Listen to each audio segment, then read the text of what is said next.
ரயில் பயண கட்டண உயர்வு வரும் 1ஆம் தேதி முதல் அமலுக்கு வர உள்ளது.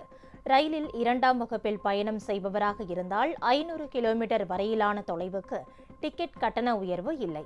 அதே நேரம் 500 கிலோமீட்டருக்கு மேல் பயணிப்போருக்கு டிக்கெட் உயர்வு இருக்கும்.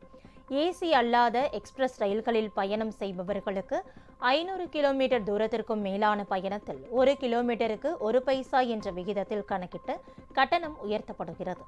உதாரணத்திற்கு 1000 கிலோமீட்டர் பயணத்திற்கான டிக்கெட் கட்டணம் முன்னர் இருந்ததை விட 10 ரூபாய் அதிகரிக்கும். அதேபோல் ஏசி பெட்டிகளில் பயணிப்போருக்கு 500 கிலோமீட்டருக்கு மேல் 1 கிலோமீட்டருக்கு 2 பைசா வீதம் கட்டணம் உயர்த்தப்படுகிறது.